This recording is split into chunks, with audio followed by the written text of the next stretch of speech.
Tonight, new evidence that a Muslim cleric born in America played a key role in the airline bombing plot. And the president receives the first report about the many missed clues that might have stopped it. I'm Jeff Glor. Also tonight, mourning at the CIA.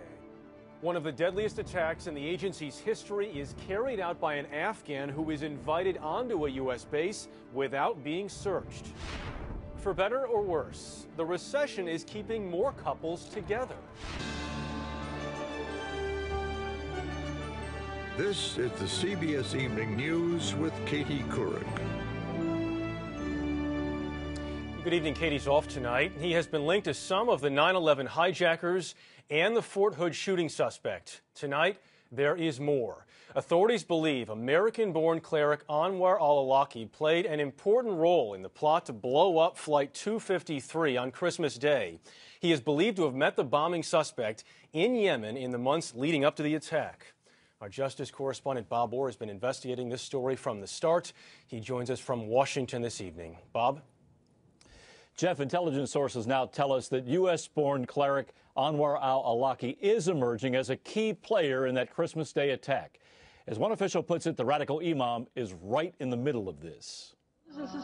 U.S. officials say Anwar alAwlaki has operated around the fringes of al-Qaeda for nearly a decade. He counseled 3 of the 9/11 hijackers, and earlier this year traded a series of internet messages with accused Fort Hood gunman Major Nidal Hassan. After the shootings, alAwlaki praised Hassan as a hero. The imam has always denied terror ties, holding himself out as a spiritual counselor to Muslims. There's always this association between Islam and terrorism, when that is not true at all. I mean, Islam is a religion of peace. But intelligence sources say evidence shows alAwlaki is now a significant part of al-Qaeda in the Arabian Peninsula, and he has recently become more of an operations guy.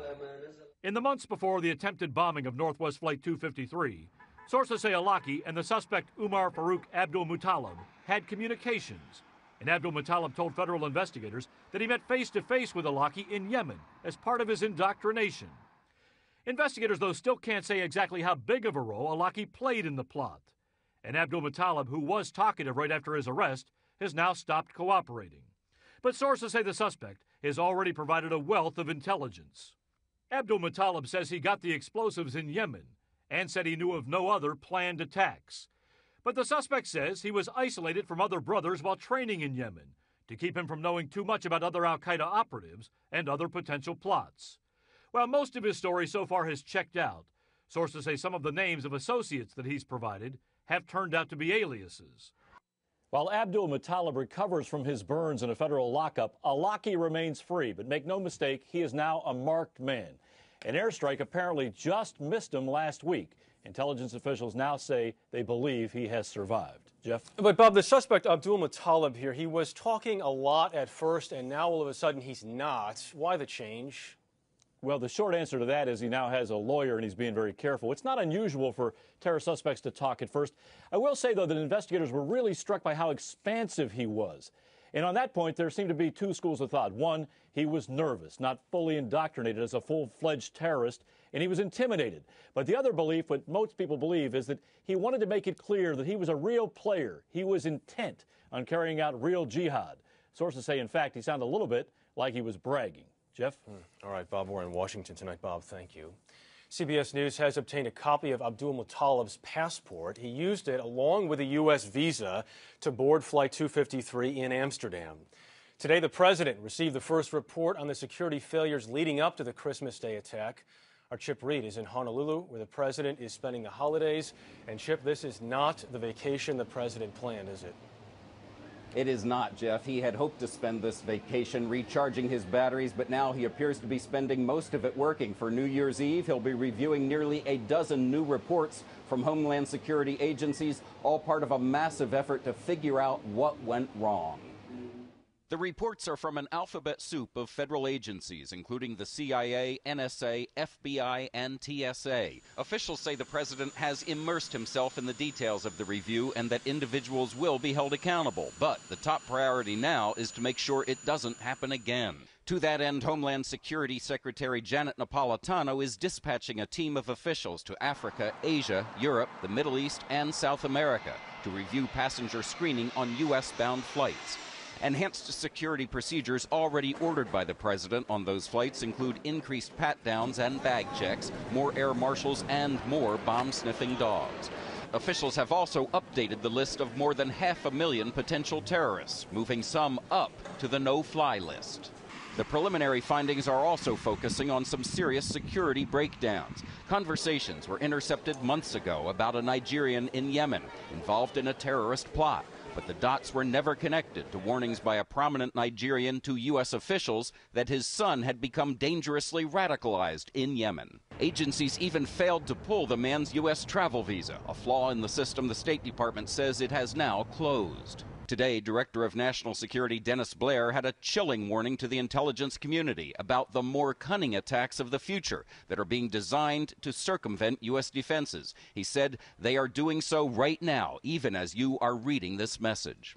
Meanwhile, Republicans are accusing the president of being slow and weak in his response. Former Vice President Dick Cheney said, "We are at war, and when President Obama pretends we aren't, it makes us less safe." The White House fired back that the president fully understands the danger, but doesn't need to beat his chest to prove it. The president returns to Washington Monday. On Tuesday, he'll meet at the White House with the heads of all the Homeland Security agencies, the next step in trying to fix a flawed system for protecting the American people. Jeff? Chip, the president talks about holding people accountable for the problems here. Any indication someone will be fired or dismissed? Well, advisors here keep saying, yes, somebody will be held accountable, but they don't want to get sidetracked into the blame game now. First, they want to try to fix what went wrong so it doesn't happen again. Jeff? All right, Chip Reed in Hawaii tonight. Chip, thank you. CBS News was first to report State Department officials had no idea Abdulmutallab had a U.S. visa while he was on a watch list. Today, we learned the department is making some changes to ensure that doesn't happen again. Embassies will now be required to flag anyone on a watch list who also holds a visa. Now to Afghanistan. Tonight there are startling new facts about the suicide attack that killed 7 CIA officers. A tremendous loss for the agency. This happened yesterday at a base near Khost, not far from the Pakistani border. As David Martin reports tonight, the attacker was invited to enter that base, and he was not searched. The flag at CIA headquarters flew at half-staff today for 7 of its own. Director Leon Panetta said they died far from home and close to the enemy. Too close, it turned out. An Afghan informant was brought onto the base without any of the searches that would have detected explosives. He walked up to where more than a dozen CIA operatives had gathered for a meeting and detonated his suicide vest. According to former CIA counterterrorism chief Robert Grenier, it was the Taliban equivalent of a precision-guided weapon. The fact that this individual apparently penetrated as deeply on that base as he did, the fact that he was able to get access to the individuals that he did, suggests that this was not only his intent, but that there must have been some sort of a trusted relationship with that individual. The CIA is keeping the identity secret, but one of the dead, the base chief, was a mother of 3. 6 other agency employees were gravely wounded. Located on the border with Pakistan, Camp Chapman was used as a base for recruiting spies who, according to former CIA officer Gary Burnson, would be sent to pinpoint targets for commando raids and airstrikes. Collection would take place on both sides of the border in an effort to identify, leadership targets within the Taliban and, key al-Qaeda targets. Officials credit the base with providing some of the intelligence which has enabled CIA drone strikes to eliminate much of al-Qaeda's top leadership. It is a vicious game in which anyone suspected of spying for the Americans is executed. And someone forgot the most basic rule of espionage. You can never be sure that you can trust anyone. And the individual that you can trust today, you may not be able to trust tomorrow.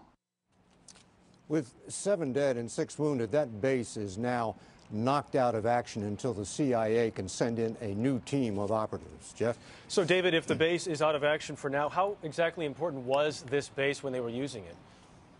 Well, it's only one of many bases, and you can send in a new team fairly quickly. But that new team has to recontact all the agents the base had been running and reestablish new relationships with them, and that will take time. All right, David Martin in Washington. David, thank you. President Obama has sent tens of thousands of additional U.S. troops to Afghanistan since taking office, and that has led to more combat deaths. At least 305 U.S. troops were killed in Afghanistan this year. That is nearly double last year's death toll.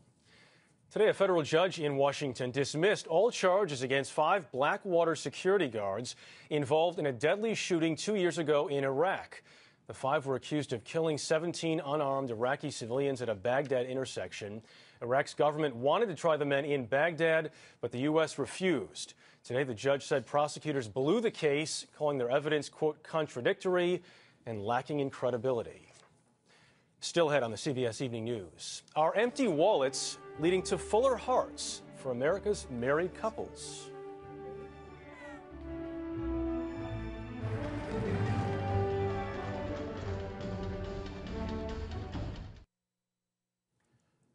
From CBSMoneyWatch.com, some mixed up numbers on the economy as we wrap up 2009. Unemployment is at 10%, more than 3 points higher than a year ago. The median price of a home in the U.S. is $173,000. That is nearly $9,000 less than last year. However, the Dow had its best year since 2003, closing today above 10,400, up 19% for the year. For married couples, the rough economy can really test that vow to stay together for richer, for poorer. But actually, as Sandra Hughes shows us tonight, fewer Americans are getting divorced these days. When the Levine family remodeled their suburban Los Angeles home, the family of 4 was on a winning streak. My career started taking off. Then, 10 months ago, Mark lost his job as an insurance executive. Emily had to go to work full-time as an occupational therapist. I'd say it's been stressful. They began to argue. The most difficult is trying to decide whether or not I need to make a change in my career plans. You were really worried that she might leave? I would say that it's crossed my mind a couple times. Like the Levines, experts point to role reversal. Men suddenly at home and women back to work is a major divorce risk factor.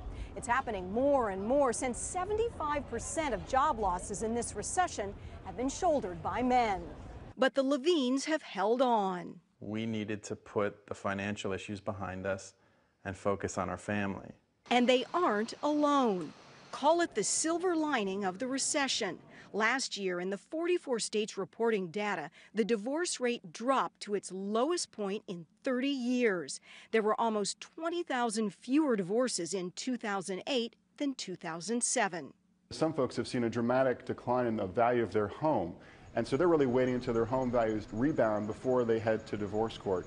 But I also think, too, that the recession can lead to a new sense of togetherness. And while it's hard to ignore the high-profile divorces, experts at the University of Virginia Marriage Project say, for the rest of us, the statistics show marriage in America is becoming more stable.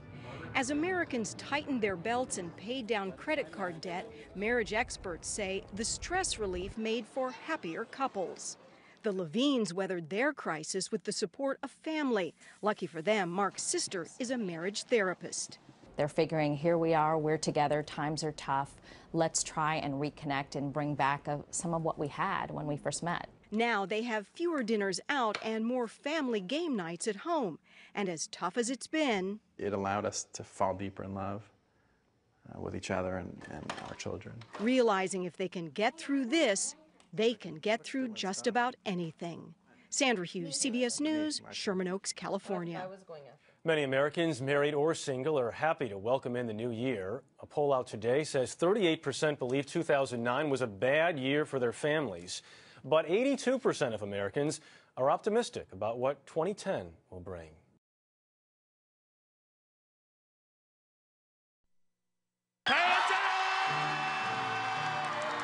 The new year is well underway in Taiwan tonight. At midnight, fireworks erupted from Taipei 101, which is currently the world's tallest building. The whole skyline of Hong Kong lit up as 2010, the year of the tiger, arrived in China. St. Basil's Cathedral in Moscow was glowing for Russia's biggest holiday of the year. And in Paris, the Eiffel Tower lit up the City of Lights. And that is the CBS Evening News tonight. For Katie Couric, I'm Jeff Glor. Thanks for watching. I'll see you back here tomorrow night as well. We leave you now with a look at New York's Times Square, already jammed with people. Police expect 1 million there to watch the ball drop as we begin 2010. From all of us at CBS News, Happy New Year. Absolutely, looking forward to it. You know, one of our popular traditions here